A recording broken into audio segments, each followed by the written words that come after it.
Hello and welcome to this week's video. My name is Anuska Taylor. Thank you so much for joining me. Today's video is for you if you ever feel frustrated or angry or upset because you feel like people don't listen to you. They talk over you, they ignore you.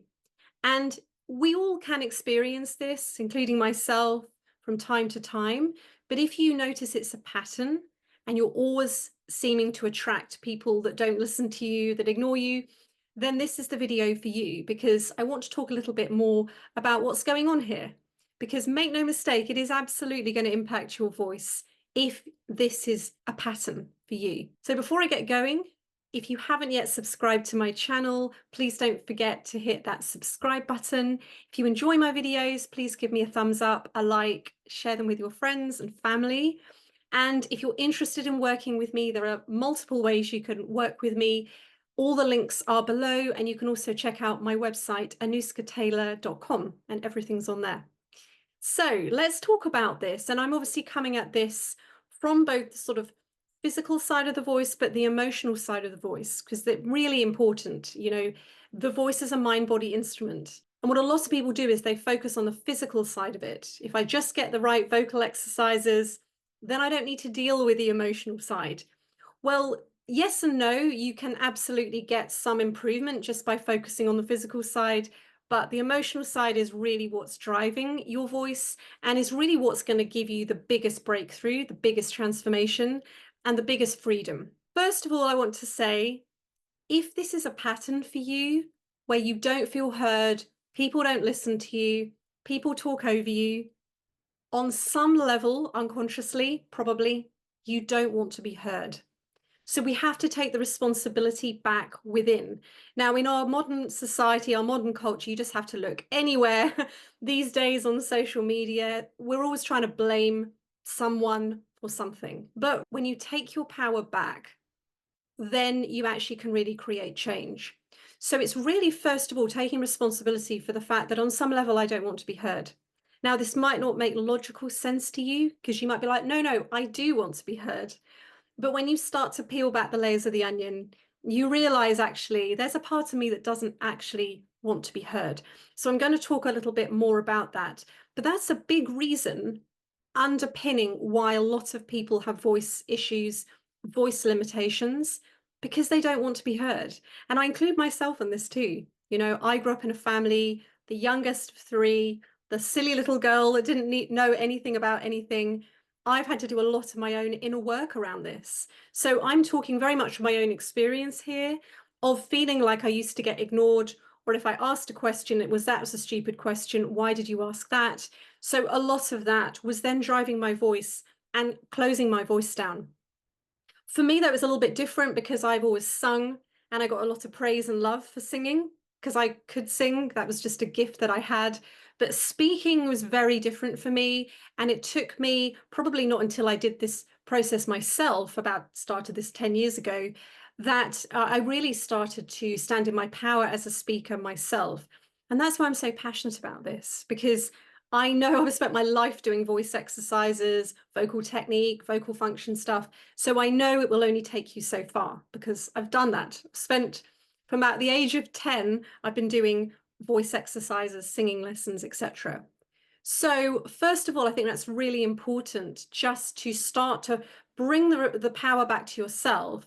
And, it's not about beating yourself up at all, but it's about taking the responsibility back, bringing it back to yourself, that if this is a pattern, on some level, I don't want to be heard. So when you are having the experience of feeling ignored, not heard, talked over, fill in the blank, and you're triggered by it, you get upset, you get angry, you might not actually verbalize the upset, but you feel wound up, you feel upset inside, or you might be someone that actually does say something. But really what you're seeing is in that person is that part of you that's being triggered. So as I say, we really believe everything's outside of us. My boss, my partner, my child, my colleagues, they're all separate to me. There's nothing to do with me, what's going on with them. But if it triggers us, if it bothers you, then it is you.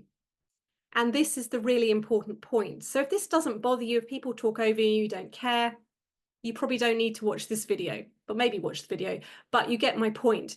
But if it bothers you, and it used to really bother me when I felt ignored, when I felt people talked over me, then you know they are shining a light on an unconscious part of you. So they are really a gift, because if you weren't triggered, you wouldn't know that there's this part of you within that you need to integrate.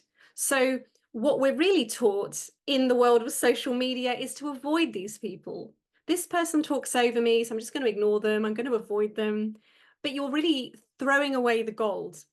Now, I just want to say as well, what I'm not saying is that you don't stand up for yourself. So in that moment where someone's talking over you or being rude or ignoring you, absolutely, you say something in that moment. However, you also accept that there's a part of you that doesn't want to be heard, and so you can do the inner work. So we still do what we need to do in the external world, but the internal world is where we really create the change. So unconsciously, we hand scripts to people from a very young age. So we learn how to function in the world. We're all conditioned within our family environments, by society, by culture, by religion. And also, it's not just what we experience in this lifetime, but it's passed down through generations before us, through our parents, through our grandparents, etc. So often when these things trigger us and they don't make logical sense to us, it's because it might be something that we are responding to from something that's been passed down through our DNA, through the generations before us. But nevertheless, we learn very unconsciously to hand out scripts to people. So if we have a fear of being heard, we hand out scripts unconsciously to say, don't listen to me. I want you to ignore me. I don't want you to pay any attention to me. I just want you to not listen to me. And I know that's a really difficult pill to swallow, but it really is the truth. And the more you can really accept that, the more you can actually integrate this and transform it. It's our resistance to this that keeps it stuck. And that's what tends to happen. People get really upset, really wound up, whether they verbalize it or not. And because they really believe it's in that person outside of them, they're giving it more and more and more energy, more and more resistance to it, versus saying, you know, yes, I'm going to speak my mind to that person, but I'm also going to go away and accept that on some level, I don't actually want to be heard.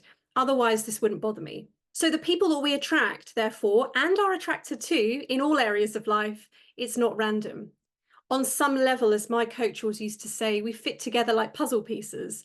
It's just often the puzzle pieces are unconscious. So we might attract a partner or a business partner or friends that are like us or are the opposite to us. And so often with the triggers, you know, we're attracting our shadow, we're attracting the opposite. So if I have a fear of being heard, I am going to attract someone that doesn't listen to me. I'm unlikely to attract someone that listens to me. I might do, but I'm going to be really triggered by the people that don't listen to me. So why does this happen then? And I sort of mentioned we're conditioned. There's a lot of this conditioning around how we show up in the world, how we then enter into adulthood, how we express ourselves, how we communicate. So it really, I guess, falls into one sort of main theme, which is we learned on some level it wasn't safe to express ourselves. So maybe like in my case growing up, if I said something, I kind of got ridiculed or shamed or criticized. And so I think a lot of us can resonate with that in families, particularly bigger families. You know, we'd have this sort of mealtime together, and then there would be this sort of opportunity for everyone to kind of shame each other. And I think a lot of families do that, but it's sort of couched in love. It's couched in, you know, well, we love you, but we're still going to shame you. So there was a lot of shame in my family around that. And again, I'm not blaming my parents for this. It was very much what they learned. But I think this is actually very common. And so then what we learn is it's not safe for me to share my opinion. It's not safe for me to express myself. It's not safe for me to share my thoughts because I'm fearful I'm going to get criticized, shamed, ridiculed. And of course, the ultimate fear is being rejected, being ostracized, being abandoned, being unloved is essentially what we fear, because that basically is a social death. So really start to look at in your own life, what was the kind of upbringing you grew up in terms of expression? Was it safe for you to express yourself? Or were you just completely ignored? Maybe there was no one around. Perhaps you were left on your own a lot and you didn't have anyone to listen to you in the first place. So you ended up just spending a lot of time by yourself, or talking to your toys or your teddies, or your siblings, but you didn't really have anyone that listened to you. So it could be either that, you were ridiculed and shamed when you did express yourself, or you just had no one to listen to you in the first place. But either way, on some level, we internalize that as, I'm not important, I don't have anything important to say, and no one's interested in me. And so that's the script that we take out into the world. Don't listen to me. I'm not important. I've got nothing interesting to say. Here's my script. And this is the role I want you to play. Very, very unconscious, very unconscious. And it wasn't until I started doing this work, this Jungian sort of individuation process, that I really started to see this pattern in my own life. And again, I couldn't have got there from a logical perspective. So how does this then show up in the voice? Well, it tends to show up on one side or the other side of the coin. So it's two sides of the same coin, because both actually don't feel heard. Both have a fear of really being heard for different reasons. However, it could show up as a sort of learned helplessness. So you grew up and no one listened to you. No one really cared what you thought. So there's no point. It's like, well, there's no point in me sharing my opinion because no one listens to me anyway. And so you might find then that your voice is kind of powerless and energyless. You might mumble, you might speak really quickly because you're not really expecting anyone to listen to you.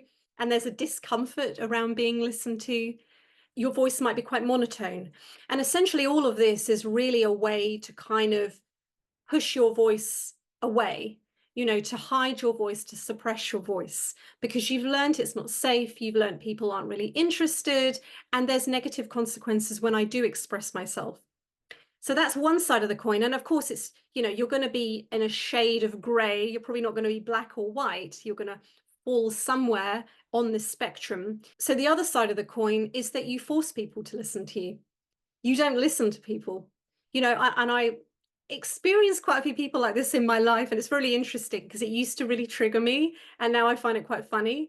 But these are people that have to get their point of view across constantly, and they find it very hard to be quiet for more than a few seconds before they have to chip in again, and they'll interrupt you. And so there's a kind of, I'm going to force you to listen to me. So there's almost like a domineering, potentially quite aggressive, sort of bullish nature. The voice can often sound quite forced and strained, often quite loud, quite booming. So they're really two sides of the same coin, because at the root of it is, I don't feel heard. I don't feel important. I don't feel like I've got anything to say. So I'm either going to force you to listen to me, or I'm not even going to bother trying. And so just start to pay attention to what side of the coin do you feel that you're on. And obviously this is going to vary from person to person, depending on your conditioning, depending on the kind of upbringing you had, what you learnt. It's going to be very, very individual. So I just want to make this really clear. All of this work is very much living in the gray. I'm giving you the extremes, but the gray is where it's at, because we're never all one thing or all another thing. We tend to favor one side, but we're never at the extreme. So as you start to reclaim that projection, you start to sort of bring your power back to yourself. And again, as I said, you still stand up for yourself, but there's very much a, what is this showing me about me? Why are these people showing up in my life all the time? Because I can guarantee if this is a pattern, it won't just be at work. I remember working with a client, this was a few years ago, and she said even the pet dog doesn't listen to me. She said no one listens to me. And this is the thing, it will be a theme. It won't just be your boss or your clients or your customers or whatever. It will be the pet dog, it will be your partner, it will be your child. It will be across the board, but there'll probably be someone or a few people that trigger you more, but it will be a theme. So as you reclaim that projection and you really start to own, I'm seeing a part of myself that I couldn't see before this person or these people triggered me, it's really a chance for you to then start to do the inner work of starting to explore, what am I really afraid of? What am I really afraid of expressing myself? What's the fear here around actually being heard, around actually allowing my voice out, around actually sharing my thoughts, feelings, and ideas, and really being seen? Because that is where it's at. It's not in that person. Now, what will happen, and this is what I have found, is one of two things. Either you just won't attract people that talk over you, ignore you, don't listen, or they won't trigger you. Like in my case, now when I attract those people, which is more rare, but I actually find it quite funny.